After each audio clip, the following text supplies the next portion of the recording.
Facts and opinion. Their future in our hands. Markets. Globalist technocrats versus the people. A line in the sand. The McIntyre Report.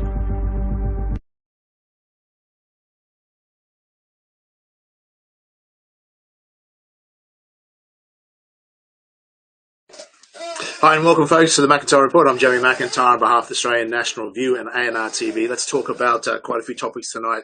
Obviously, doctors have been silenced around the world and also in Australia. So in tonight's episode, I will be talking to an Australian doctor who not only was silenced, but her house was actually raided by police. Basically, if she was in America, like an FBI or SWAT team arriving in a house, went through an entire house, treated her as a criminal, and tried to jail her. It's a ludicrous, outrageous, and we're going to be hearing from an Australian doctor in tonight's episode just what that was like to go through and why she thinks that is, and also what are solutions for people who are suffering vaccine adverse effects, what can be done. Before we get into that, King Charles, Prince Charles or Princess Charles, Prince Charles has now become the king with the death of Queen Elizabeth. For us Australians, we're meant to believe in the monarchy and bow before the king. I'm not too sure I'll be bowing before any king, nor too many Australians. Now, I'm not for the republic model that the loony left in Australian politics wants. I'm for a breakaway republic, a breakaway of a true democracy. We break away part of Australia, top half of Australia, at least make it a democratic state until we can break the globalist stranglehold over our nation for the rest of the state. But that's very different to the monarchy-republican debate.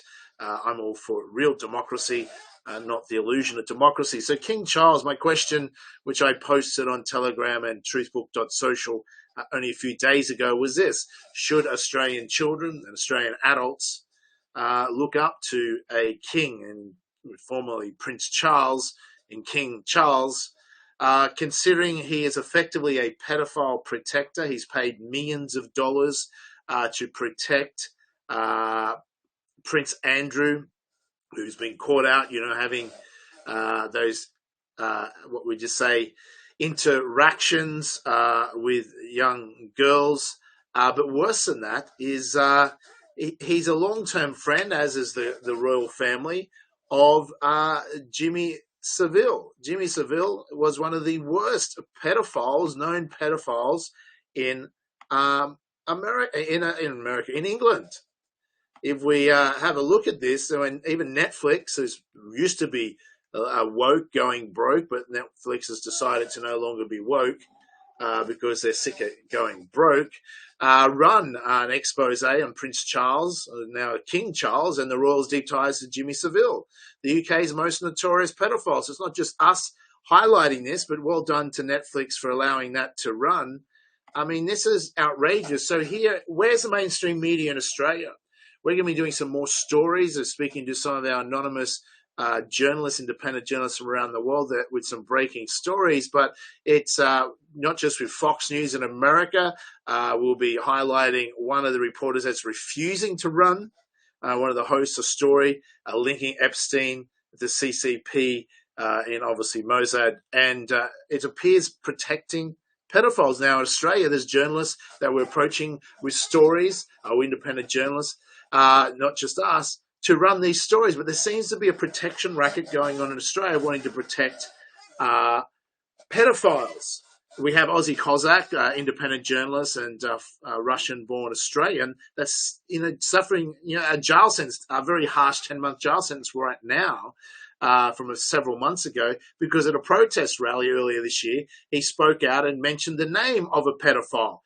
The pedophile's protected, doesn't go to jail, but Ozzy Kozak, an independent journalist, goes to jail. Now, of course, no doubt, because he was also highlighting the Russian narrative, and that's not allowed in Australia. We must bow down to the Western oligarchs, the Rothschilds, the George Soroses, the Klaus Schwabs of the world, Billy Boy Gates, Anthony Fauci, and these other nutcase, loony, psychopathic elite billionaires, most of them, and only follow the narrative that they and their Western-owned media dictate to us.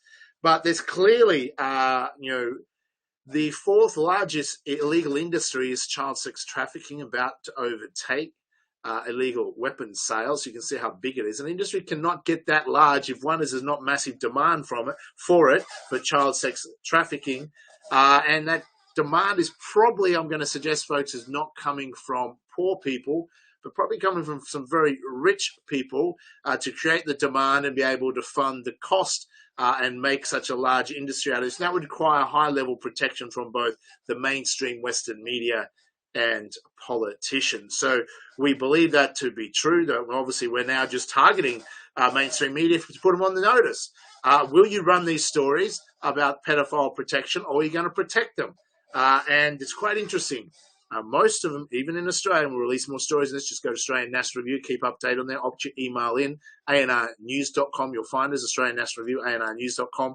And make sure you opt in there. You get our 3 emails a week of our news emails, and we will keep you updated with stories on that. But the question remains, should we in Australia be looking up to King Charles, formerly Prince Charles? No, he's an effective pedophile protector, and he's good friends, and his family has been good friends with one of the most notorious pedophiles in England, as in Jimmy Savile. So moving right on, another thing that I find outrageous, you're not going to believe this, but it's actually occurring. I brought to you a post on Telegram, and I mentioned it some months ago, that they want to see bugs and insects, the Great Reset, totalitarian agenda, communist agenda pushed by Rothschild's Nazi Klaus Schwab. His mum was a Rothschild's, and he is a Nazi. People keep going, well, what's Nazis and Rothschilds? They're Jewish. What would they have in common? Well, they had in common just what they have Ukraine in common. Zelensky's Jewish, Rothschilds are fake Jewish, and they work very closely with neo-Nazis like they did in World War II and like they're doing now in Ukraine. But just on that, these Nazis, in Klaus Schwab, head of the World Economic Forum, supreme leader of the world, he thinks, wants us to be eating bugs and insects while they dine on caviar, fly around in gas-guzzling jets to save the world from climate change, and they want us eating these bugs and insects. It's not going to believe this. Let's have a look at this. This is Australian School. Take a look at this.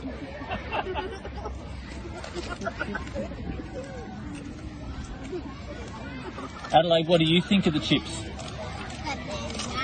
They're yum. What do they taste like? Barbecue, lots of crickets, and 10 days of crickets. You can taste the crickets. This one has lots of The crickets taste good? Yeah. Well, I mean, can you believe this? Not only you can buy them in service stations. I bought some in an Ampol service station in New South Wales recently. It's now being pushed through schools. When are people going to realise that this is not a conspiracy theory? The Great Reset, one of the first news networks on the planet to break it, that it wasn't. Now, obviously, it's becoming quite commonly accepted. But these nutcases are billionaires, and money buys power and influence. The swamp is deep in America, but don't think it's not deep here as well. I mean, it's just absurd, absolutely absurd at what is going on. It's hard to believe. The Great Reset. Let's look at one of the senators we've had on the show many times who's speaking out about the Great Reset. The good man Malcolm Roberts of the One Nation Party. Malcolm has works tirelessly to try and expose, as do other politicians. Craig Kelly was as well, the United Australia Party, Antic and Rennick, 2 senators that still do speak out. Pauline Hanson, of course. But let's hear what Malcolm Roberts had to say. If this parliament gets it wrong, everyday Australians will suffer through inflation or worse, stagflation for decades. And instead of working together to push Klaus Schwab's World Economic Forum plan based on United Nations policies, work together instead for our country. Klaus Schwab's life by subscription, quote, is really serfdom. It's slavery. Billionaire globalist corporations will own everything: homes, factories, farms, cars, furniture. And everyday citizens will rent what they need, if their social credit score allows. The plan of the Great Reset is that you will die with nothing. To pull off this evil plan, Klaus Schwab's World Economic Forum will need to take more than just material possessions from Australians. Senators in this very chamber today who support the Great Reset threaten our privacy, freedom and dignity. Yes, they're in this Senate chamber.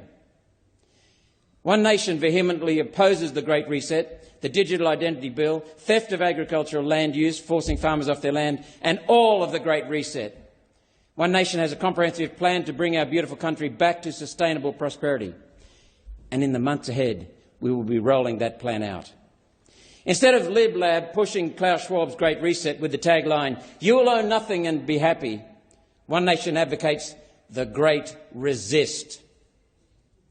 We stand for a world where individuals and communities have primacy over predatory globalist billionaires and their quizzling bureaucrats, politicians and mouthpiece media.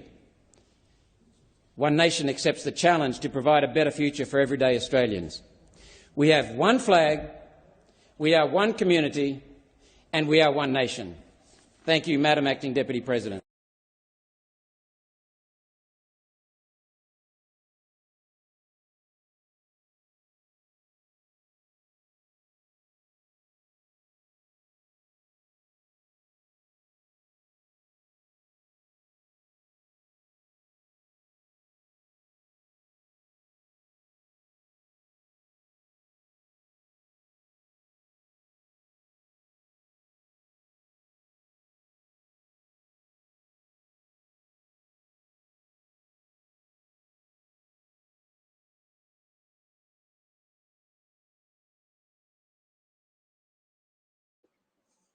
There you have Malcolm Roberts, Senator Malcolm Roberts, One Nation Party. We've had on the show many times, speaking out about the Great Reset. Many politicians around the world, in particular in America, is taking a stand against it. And it's going to require more people. I would say what's disappointing is, where is the business community? They should be against a globalist takeover, a communism. I mean, it's pretty clear now that even if you were total skeptic about COVID vaccines being dangerous, that you have to accept that the COVID fraud, was a falsified pandemic. You can't really accept now that, it was as bad as they made it out. It was certainly hyped, certainly falsified, because it's a Trojan horse. People couldn't get their head around it, don't understand it. Well, it's a Trojan horse pushed through to usher in. How else are they going to convince you to wear a mask, do as you're told, lock down in your house, can't go more than 5 kilometres, can't exercise more than once a day, can't even go to the shops very often. You can't go near people, got to be 1.5 metres away. I mean, how else are they going to get you to fall into line to doing that?